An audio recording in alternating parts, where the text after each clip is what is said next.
Kekuasaan presiden, kekuasaan sultan, kekuasaan raja hancur kecuali kekuasaan Allah. Mentakwilkan wajah kepada kekuasaan, mengalihkan makna dari wajah ke kekuasaan, itu namanya takwil. Kenapa lah Ustaz bahas nih panjang lebar? Karena salafi tidak menerima takwil. Itu sebetulnya inti cerita ini. Jangan dengar pengajian ustadz yang mentakwil, karena mereka itu sesat. Maka saya tunjukkan dalil-dalil. Imam Malik mentakwil, Imam Mujahid mentakwil, Imam Ahmad mentakwil, Ibnu Abbas mentakwil, Imam Malik mentakwil, padahal mereka ini salaf. Assalamualaikum warahmatullahi wabarakatuh. Tanah ini tanah wakaf yang memberikannya hamba Allah. Rumah ini dari mulai semennya, batu bata, ongkos tukangnya, kacanya, kosennya, pintunya, lampunya, ngecornya juga dari hamba Allah. Akan diisi oleh anak-anak kita. Dari manapun berada, mereka akan gratis menghafal Quran. Dari mana makannya, pakaiannya, tempat tinggalnya, dari mana itu semua? Mari kita support. Nama programnya Orang Tua Asuh. Jadilah kita menjadi orang tua asuh, karena itu nanti akan menerangi alam barzah kubur kita. Mereka nanti akan melanjutkan dakwah Islam ini. Kita semua hari ini akan mati menghadap Allah Subhanahu wa taala.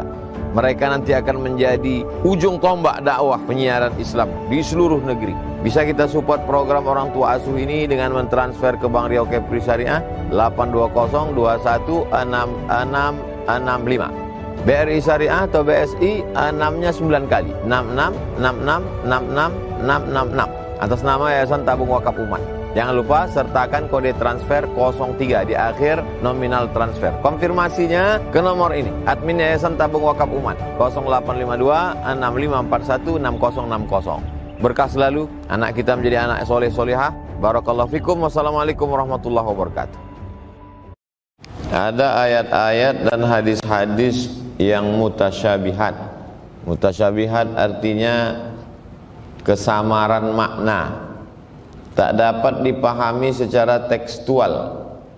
Kalau dipahami ayat dan hadis ini tekstual, menjerumuskan kita kepada tasbih. Tasbih artinya penyerupaan Allah dengan makhluk. Dan tajsim. Tajsim artinya penjasmanian wujud Allah. Contohnya surat Toha ayat 5. Ar-Rahmanu 'alal arsyistawa. Allah bersemayam di atas arasy. Ini mutasyabihat, karena dipahami secara teks seolah-olah Allah na'udzubillah sama dengan makhluk di atas arasy. Arasy itu singgasana. Jika kita memahami ayat ini secara tekstual, kita akan menyamakan Allah dengan seorang yang duduk di atas kursi. Maha suci Allah dari sifat seperti itu, karena Allah sebagaimana dalam surat Asy-Syura, laisa kamitslihi syai'un. Allah tak sama dengan makhluk. Wa huwas samiul basir. Allah mendengar lagi maha melihat. Dalam memahami ayat-ayat dan hadis yang semakna dengan ini, para ulama sejak zaman sahabat, tabi'in, tabi'in hingga sampai hari ini memahami ayat-ayat mutasyabihat dengan dua metode.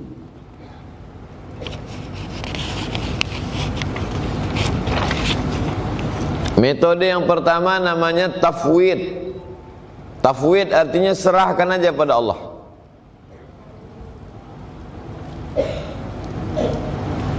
Tak usah dibahas-bahas. Jadi kalau ditanya orang, Ustadz Somad, apa arti Ar-Rahman 'alal arsyistawa? Wallahu a'lam bishawab. Apa arti yadullah fawqa aydihim? Wallahu a'lam bishawab. Tak mau menjawab, karena takut terjerumus ke dalam penjasmanian Tuhan, menyerupakan Allah dengan makhluk.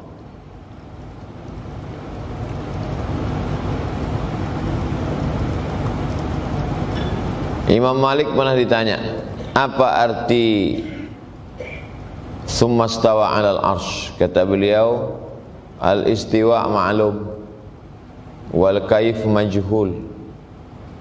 Tak mau dia menjawab.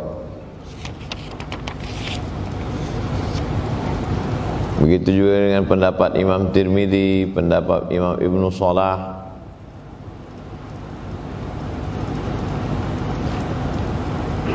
Mereka tidak mau membahasnya karena khawatir terjerumus ke dalam mutasyabihat.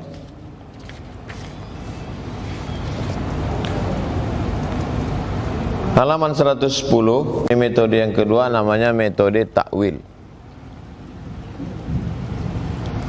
Halaman 110, metode takwil namanya. Metode takwil itu adalah mentakwilkan ayat itu, memaknainya dengan makna yang sesuai. Contoh, Abdullah ibnu Abbas mentakwil, fal yauma nansahum kama nasu liqa'a yaumihim hadza. Halaman 111, takwil pertama Ibnu Abbas. Maka pada hari kiamat kami melupakan mereka. Tak mungkin Allah lupa. Kalau katakan Allah lupa, berarti Allah sama dengan makhluk. Ustaz Somad lupa dengan saya, Allah lupa, tak mungkin. Jadi kalau ada orang bertanya, Ustaz, apa arti Allah lupa? Wallahu a'lam. Kalau pakai metode yang pertama, wallahu a'lam. Ustaz, apa arti Allah bersemayam di atas aras? Wallahu a'lam. Ini yang paling selamat, tafwid. Tapi nanti kalau begitu ditanya orang, kenal kau sama Ustaz Somad? Iya, Ustaz wallahu a'lam. Karena dia tak mau membahas.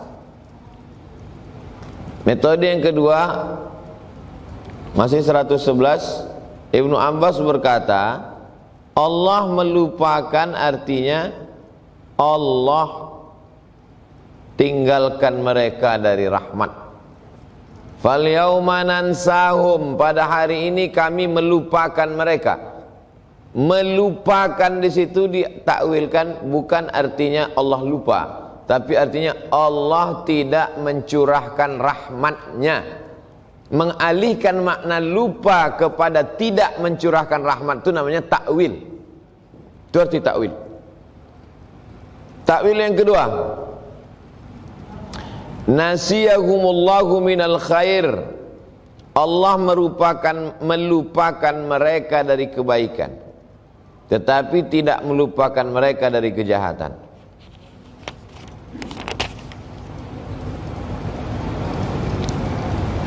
Seratus 112 ayat mutasyabihat. Yauma yukshafu an saqin, pada hari itu betis disingkapkan. Pada hari itu betis disingkapkan. Betis itu Bapak Ibu tahu semua betis. Yang jadi masalah di sini adalah hari itu betis Allah disingkapkan. Bahaya nih kalau berarti Allah punya betis. Nauzubillah. Menyamakan Allah dengan makhluk. Jadi kalau Ustaz ditanya orang, Ustaz, apa arti makna surat Al-Qalam ayat 42? Hari itu betis disingkapkan. Kalau pakai metode pertama, wallahu a'lam. Hanya Allah yang tahu. Kalau mau pakai takwil, ini artinya. Ibnu Abbas mentakwilkan ayat ini. Apa kata beliau? Al-amru syadid, pada hari itu perkara yang amat sangat berat. Kapan itu? Pada hari kiamat. Jadi makna betis disingkapkan tidak dimaknai secara harfiah, tapi dimaknai secara tafsiriyah. Dalam bahasa Indonesia ada tak yang model begini nih? Ada. Tidak bisa dipahami secara harfiah. Kasih saya contoh Pak Ustadz. Bapak ngomong ke ibu, kata si bapak,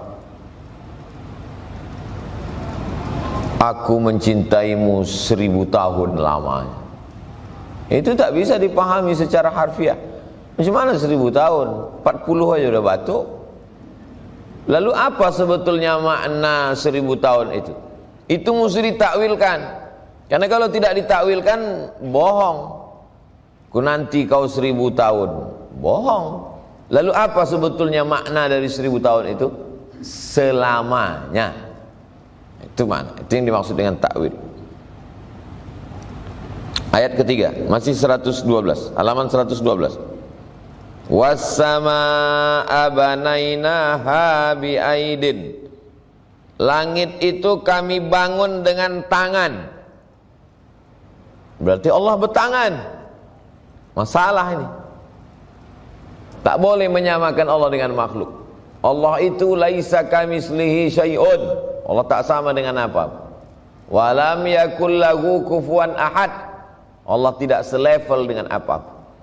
Mengatakan Allah bertangan berarti masuk dalam tajsim, menfisikkan Allah. Lalu solusinya bagaimana? Takwil. Apa kata ulama? Halaman 113, kata Imam Mujahid, kata Ibnu Abbas, halaman 112, terjemahannya di 113. Mentakwilkan dan langit kami bangun dengan kekuatan. Tangan di situ diartikan dengan kekuatan.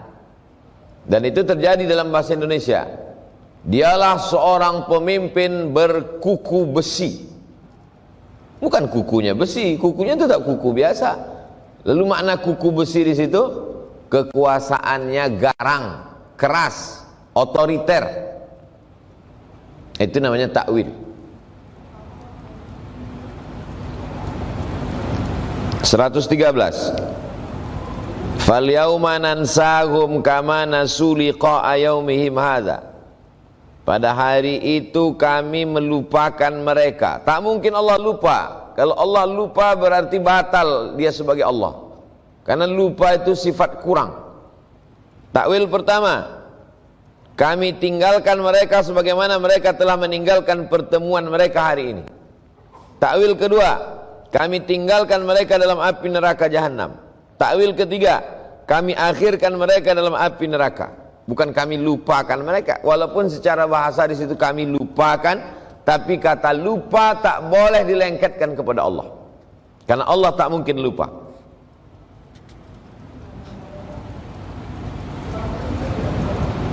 (114) Ini sekarang hadis. Kalau tadi ayat, ini sekarang hadis. Innallaha yanzilu fil lail ila sama'id dunya. Allah turun pada waktu malam ke langit dunia. Langit dunia itu adalah langit yang kalau kita tengok dari dunia nampak dia. Itulah langit dunia. Kalau ada nanti Ustaz ceramah, Allah turun ke langit dunia katanya. Langit dunia itu artinya kita dari dunia ini, dari bumi ini kita tengok ke atas langit, itulah dia langit dunia. Langit yang bisa ditengok dari dunia. Allah turun ke langit dunia. Itu mesti ditakwil. Apa kata Imam Malik mentakwilkan ayat ini? Sesungguhnya halaman 114, Allah turun pada waktu malam ke langit dunia. Maknanya kata Imam Malik, perkaranya turun, bukan fisiknya. Karena Allah itu bebas dari tempat. Allah tidak di atas, tidak di bawah, tidak di kanan, tidak di kiri, tidak di depan, tidak di belakang, tidak di luar, tidak di dalam. Karena Allah sudah ada sebelum waktu dan tempat itu ada. Dia tidak berubah sebagaimana sedia kala. Kalau dia berubah berarti dia bukan Allah. Karena Allah itu kekal, wujud, qidam, baqa. Dia tidak berhajat, tak butuh kepada tempat. Ini pembahasan tentang ayat mutasyabihat ini perlu energi lebih sikit. Maka yang belum minum kopi, minum dulu. Ayat mutasyabihat masih 114. Waja'a rabbuka wal malaku saffan saffa. Ketika Tuhanmu datang, malaikat berbaris-baris, bersop-sop. Abdul Somad datang ke Hotel Pangeran. Berarti tadi dia tak ada di sini. Tadi dia di Palas, sekarang dia ada di sini. Itu tidak terjadi pada Allah. Karena kalau Allah datang berarti tadi Allah tak ada di sini. Kalau Allah tak ada berarti bukan Allah. Karena Allah selalu ada. Rusak tauhid. Lalu apa makna Allah datang di situ? Ditakwilkan oleh Imam Ahmad bin Hanbal, halaman 115. Apa kata dia? Waja'a rabbuka, Tuhanmu datang, sawabuhu, bukan fisiknya datang, balasan pahalanya datang. Tengok, Imam Ahmad bin Hanbal mentakwil 115 nomor 6. Kullu syai'in halikun illa wajhah. Semuanya binasa kecuali wajahnya. Semuanya binasa kecuali wajah Allah. Ayat ini kalau tidak ditakwil kacau. Berarti semuanya hancur kecuali wajah Allah. Maka Imam Bukhari mentakwil halaman 115. Coba tengok Imam Bukhari mentakwil. Kata Imam Bukhari, semuanya binasa kecuali wajahnya. Wajahnya di situ ditakwilkan Imam Bukhari, illa mulkah, kecuali kekuasaannya. Kekuasaan presiden, kekuasaan sultan, kekuasaan raja hancur kecuali kekuasaan Allah. Mentakwilkan wajah kepada kekuasaan, mengalihkan makna dari wajah ke kekuasaan, itu namanya takwil. Kenapa lah Ustaz bahas ini panjang lebar? Karena salafi tidak menerima takwil. Itu sebetulnya inti cerita ini. Jangan dengar pengajian Ustadz yang mentakwil, karena mereka itu sesat. Maka saya tunjukkan dalil-dalil. Imam Malik mentakwil, Imam Mujahid mentakwil, Imam Ahmad mentakwil, Ibnu Abbas mentakwil, Imam Malik mentakwil. Padahal mereka ini salaf.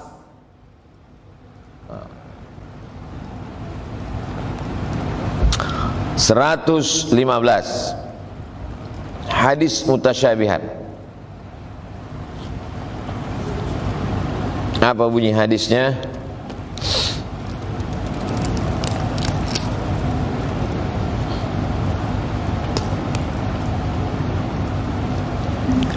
Ada tamu. Kata Nabi, siapa yang mau menyambut tamu ini? Kata sahabat, kamilah yang menyambutnya ya Rasulullah. Yalah, dibawanya lah tamu ini ke rumahnya. Sampai ke rumahnya, ditanyanya istrinya, tamu kita ini mau makan, ada tak makanan? Istrinya ke dapur, ditengoknya ada, tapi untuk makanan anak kita. Kalau gitu kau masaklah. Masaklah istrinya. Sesudah masak makanan itu, mereka matikan lampu supaya tamu tuh makan, dia pura-pura mengunyah. Karena kalau lampu hidup nampak makanan itu tak banyak. Makanlah, makan. Tamu itu pun makan, dia tak makan. Besok pagi mereka menghadap ke Nabi. Kata Nabi, Allah ketawa tadi malam menengok perbuatan kalian. Allah ketawa ini bermasalah, karena kata ketawa tak layak bagi Allah. Mutasyabihat namanya hadis ini. Apakah Allah itu ketawa? Maka ulama mentakwil. Tengok halaman 117. 117a. Imam Bukhari mentakwil. Kata ketawa dalam hadis ini artinya rahmat. Jadi ketika Allah ketawa menengok perbuatan kalian tadi malam, artinya Allah menurunkan rahmatnya. Mengartikan ketawa menjadi menurunkan rahmat, itu namanya takwil. Imam Bukhari mentakwil. Imam Bukhari mentakwil boleh, Imam Ahmad mentakwil boleh, Imam Malik mentakwil boleh, Imam Mujahid mentakwil boleh, Abdul Somad mentakwil langsung dibilang Ustadz ahli syubhat. UAS, Ustadz ahli syubhat, jangan dengar pengajiannya. B. Takwil Ibnu Taimiyah.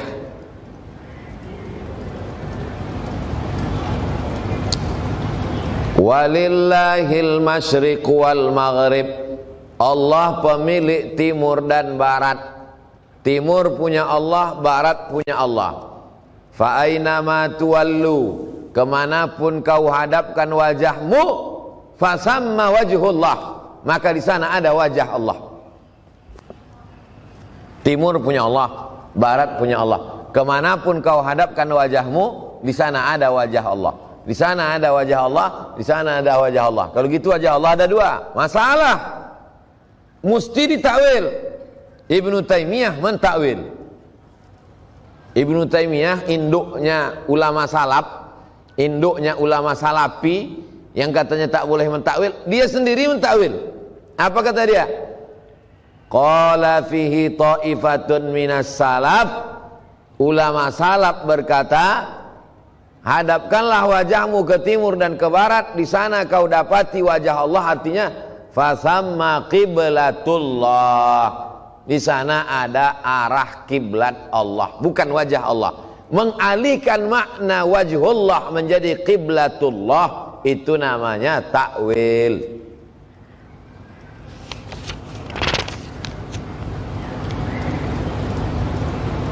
Halaman 118. Imam Ibnu Hajar Al-Asqalani mentakwil.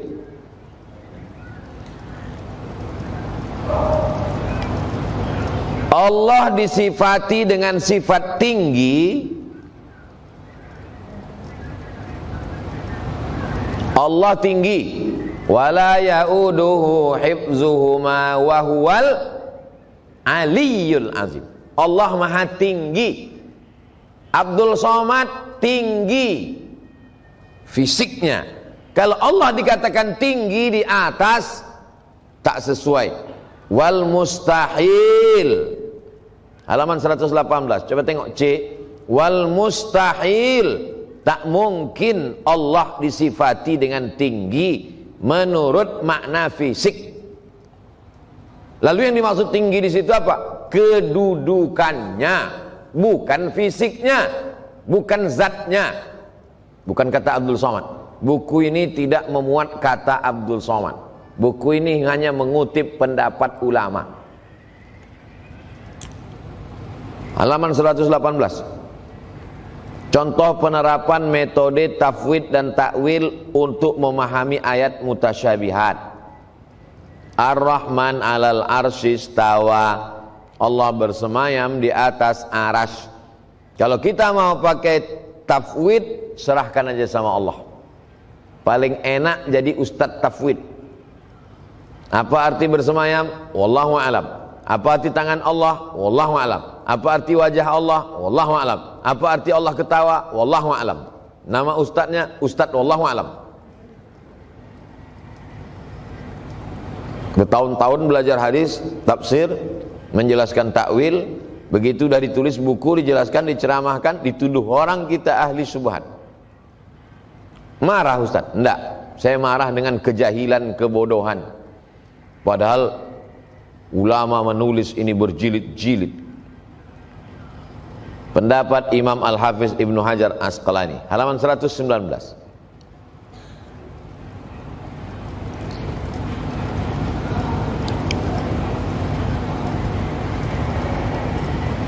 Mensifati Allah dengan kata bersemayam diartikan sebagai tinggi. Itu adalah pendapat yang benar.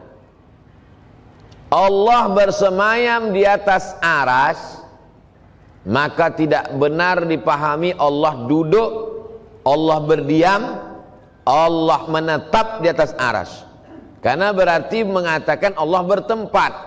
Lalu yang tepat makna istawa alal aras itu artinya Allah kedudukannya tinggi, tapi bukan zatnya berdiam di suatu tempat.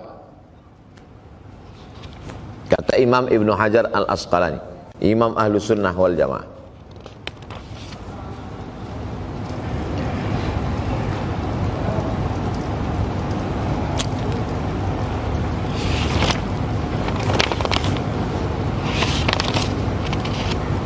Itulah beberapa pendapat ulama tentang takwil. Adapun yang itu tambahan-tambahan. Pendapat Imam Nawawi, pendapat Imam Suyuti, pendapat Imam Ibnu Abdil Bar, pendapat itu semuanya tambahan-tambahan. Pendapat Imam Ibnu Taimiyah, pendapat itu semuanya tambah-tambahan. Pokok-pokoknya sudah saya sampaikan secara umum. Itu request dari Ustadz Al-Nob. Kenapa itu yang Ustadz pilih? Bukan saya milih, Ustadz Al-Nob milih. Berikutnya adalah tentang membaca Quran untuk orang meninggal dunia. Sampai apa tak sampai? Halaman 188. 188.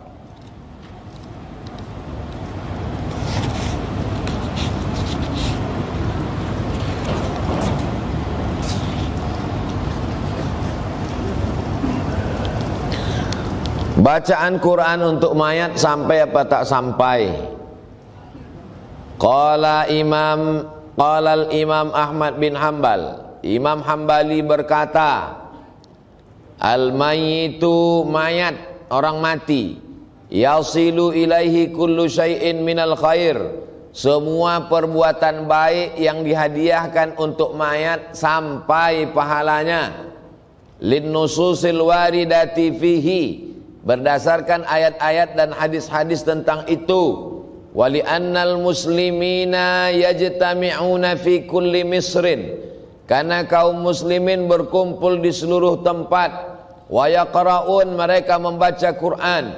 Wa yuhduna limautahum, menghadiahkan pahalanya untuk orang mati. Min ghairi nakir, tak ada ulama satupun yang mengingkarinya. Fakana ijma'an, maka ini sudah menjadi ijma', kesepakatan, konsensus bahwa pahala baca Quran untuk orang mati sampai. Footnote 178, Syekh Said Sabiq dalam Fikih Sunnah Juz 1, Lebanon, penerbit Darul Kitab Al-Arabi, Juz 1 halaman 569. Ini kan bukan mazhab Syafi'i. Kenapa Ustaz ambil mazhab Hambali? Karena Salafi bermazhab Hambali. Saya tunjukkan ya mazhab imam kalian ya. Imam kalian mengatakan sampai, kenapa kalian bantah? Pendapat Ibnu Taimiyah. Mereka sikit-sikit Ibnu Taimiyah, sikit-sikit Ibnu Taimiyah, sikit-sikit Ibnu Taimiyah. Tunjukkan betul pendapat Ibnu Taimiyah. Apa kata Ibnu Taimiyah? Wa ammal qiraatu, bacaan Quran, was sadaqatu, sedekah untuk yayasan tabung wakaf umat. Itu tambahan dari saya. Di situ kan dia sedekah aja. Wa ghairuhuma, selain keduanya, maksudnya selain baca Quran dan sedekah, min a'malil birri, semua perbuatan yang baik-baik. Fala niza'a, tidak ada perbedaan pendapat di antara ulama. Baina ulama is-sunnah wal jamaah, antara ulama Ahlussunnah wal jamaah, fi wusuli thawabil ibadat, maka sampai pahala ibadah maliyah, ibadah harta, kas sedekah, seperti sedekah, wal itqi, membebaskan budak hamba sahaya. Kama yasilu ilaihi aidan ad-du'a, sebagaimana sampai juga untuk orang mati itu kiriman doa, wal istighfar, wassalatu alaihi. Salat pun sampai. Aku salatkan salat sunat 2 rakaat untuk almarhum mak ayahku, sampai kata Ibnu Taimiyah. Ini wassalatu alaihi, salatul janazah wad du'a inda qabrihi, doa di samping kubur.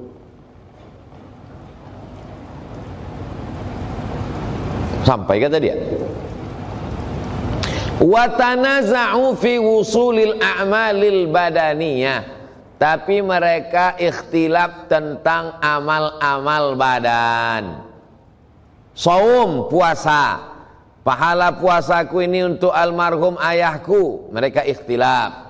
Wassalah, salat. Salatku ini 2 rakaat untuk almarhum nenekku. Wal qiraah, wal qiraati, bacaan Quran. Wassawab, menurut pendapat yang shawab.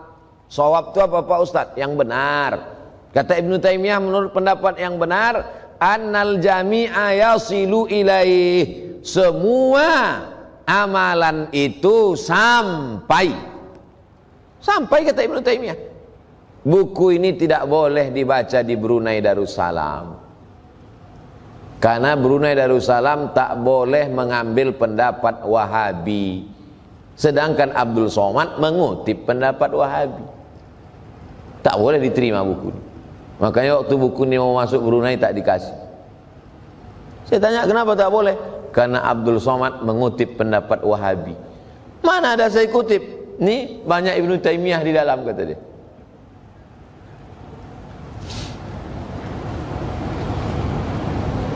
Faqad sabata fi sahihain, dalam Sahih Bukhari, Sahih Muslim sudah disebutkan, man mata, siapa yang mati, wa alaihi siyamun, punya utang puasa, shoma anhu waliyuhu, maka ahli warisnya melaksanakan puasa untuknya. Annahu amara mar'atan matat, Nabi menyuruh perempuan yang emaknya mati, ummuha, wa alaihi saumun, punya utang puasa, antasuma an ummiha, maka dia berpuasa untuk emaknya. Puasa yang dikirim itu sampai. Kalau puasa sampai, maka baca Quran pun sampai. Apa maknanya? Ibnu Taimiyah pakai qiyas. Kalau puasa sampai, maka bacaan Quran pun sampai. Datanglah orang bertanya ke saya, Ustaz ini apa mazhabnya sebetulnya? Saya bilang saya mazhab Syafi'i. Kenapa di buku Ustaz ada Ibnu Taimiyah, ada Syekh Utsaimin, ada bin Bas? Mazhab saya mazhab kebenaran. Mazhab saya mazhab kebenaran. Bacalah buku-buku.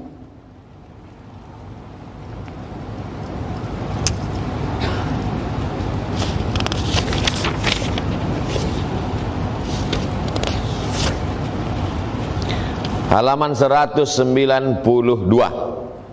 Pendapat Ibnu Qayyim Al-Jauziyah, murid Imam Ibnu Taimiyah. Wa amma qiraatul Quran, bacaan Quran, wa ihda'uha, dihadiahkan pahalanya, tatawu'an, sukarela, bi ghairi ujratin, tidak dibayarkan upahnya, yasilu ilaihi, maka pahalanya sampai, kama yasilu thawabus shaumi wal hajj, sebagaimana sampai pahala puasa dan haji, maka pahala bacaan Quran pun sampai. Pendapat Syekh Ibnu Utsaimin, ulama Saudi Arabia, apa kata Syekh Ibnu Utsaimin? Wa in ahdal insanu ilal mayyiti, kalau ada orang menghadiahkan pahalanya untuk mayit, amalan solihan, semua amal soleh, ka'an yatasaddaqa, bersedekah, yanwihi lil mayit, dihadiahkannya untuk mayit, au yusalli rak'ataini, atau solat 2 rakaat. Aku solat 2 rakaat, pahalanya untuk almarhumah emakku, yanwi halil mayit, dihadiahkannya untuk mayit, au yaqra'u, atau dia baca Quran, diniatkannya untuk mayit, fala haraj, maka boleh pahalanya sampai. Walakin du'a afdal, tapi berdoa lebih afdal. Tapi masalah sampai tak sampai, sampai. Min hadza kulli li'annahu huwa alladhi arsyada ilaihi nabi. Sampai. Sudah ditulis sampai. Anak-anak buahnya ceramah di TV sama di channel, dia bilang tak sampai. Jamaah nih bingung. Kenapa jamaah bingung? Karena ustadz dia lebih banyak. Jamaah ini kan nengok mana yang lebih banyak. Sama macam saya yang tak paham laptop pergi beli laptop. Tengok ini, kata dia, jangan beli ini pak, ini mereknya Acer, awas cepat rusak. Jangan beli ini pak, jangan beli ini pak, belilah ini. Jadi saya yang bingung nih, mana yang paling banyak salesnya, itulah yang saya beli. Sales dia paling banyak di internet itu. Tidak sampai, tidak sampai, tidak sampai, bid'ah, tidak sampai, tidak sampai. Kalahlah kita, saya sendiri. Udahlah kurus, mau mati, suara hilang. Jamaah ini dikasih buku tak membaca. Ustaz Alam, dia pintar, dia diam, suruhnya saya bercakap. Saya kena serang lagi nanti. Nah, dia tenang-tenang aja. Bahas dulu Ustaz, mainkan katanya. Dah, pembahasan yang terakhir. Pembahasan tentang cincin emas. Ibu-ibu yang bercincin emas sudah mulai tak normal jantungnya. Oh, cincin kita dibahas Ustaz nih katanya.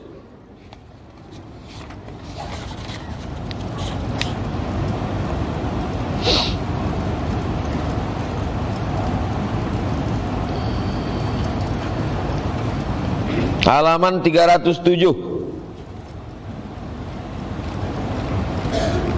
Halaman 307. Nabi melarang cincin emas.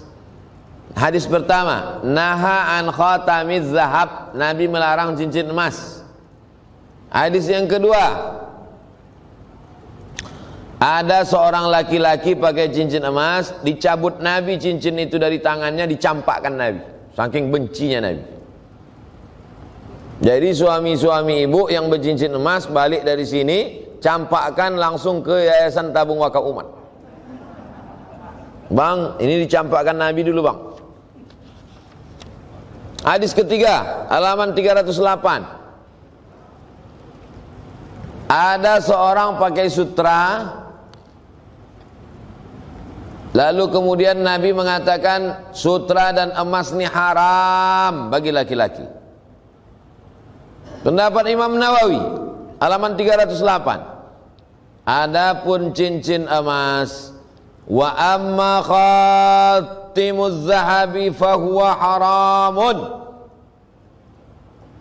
Adapun cincin emas maka dia haram. Ala rajuli, bagi laki-laki. Baru agak lega kami sikit, kata ibu. Rupanya abang tu aja yang tak boleh. Bil ijma' ulama. Wa kadza law kana ba'duhu dhahaban wa ba'duhu fiddatan. Begitu juga kalau dicampur emas sama perak, maka haram juga. Emas putih itu dicampur. Emas putih itu emasnya 80, peraknya 15, nikelnya 5. Itu maka dia warnanya jadi putih. Banyak orang mengatakan, kau kenapa pakai cincin? Ini bukan emas Pak Ustadz, ini emas putih. Emas putih itu emas juga. Hatta qala ashabuna, sampai sahabat-sahabat kami, maksudnya dari kalangan ulama mazhab Syafi'i, lau kanat sinnul khatami dhahaban au kana mumawwahan bi dhahabin yasirin fahuwa haram. Kalau gigi-gigi cincin itu emas, ini cincin saya ini ada giginya 4, giginya emas, maka haram juga. Yang ininya perak, giginya emas, haram juga. Cincin saya tak bergigi Pak Ustadz, bercampur, haram juga. Kecuali pakai air emas. Kalau pakai air emas boleh. Air emas itu sepuh. Cincin yang disepuh, tak ada emasnya, airnya saja. Di mana tuh Pak Ustadz? Pasar bawah banyak, besar-besar. Ibu kalau banyak tetangga ibu undangan pakai gelang emas besar, beli pasar bawah, cari yang lebih besar nih, untuk memanas-manasi dia aja, untuk menaikkan tekanan jantung. Huwa haram. Li umumil hadisil akhar fil harir wa dhahab, inna hadaini haram ala dhukuri ummati, tapi halal bagi yang perempuan. Itulah pembahasan 3 pada kesempatan ini. Pembahasan tentang ayat mutasyabihat, tafwid dan takwil, pembahasan tentang bacaan Quran untuk orang meninggal, dan pembahasan tentang cincin emas. Terima kasih segala perhatian, mohon maaf segala kesilapan. Saya kembalikan ke Al-Mukarram Ustadz Al-Nabdinar. Assalamualaikum warahmatullahi wabarakatuh. Assalamualaikum.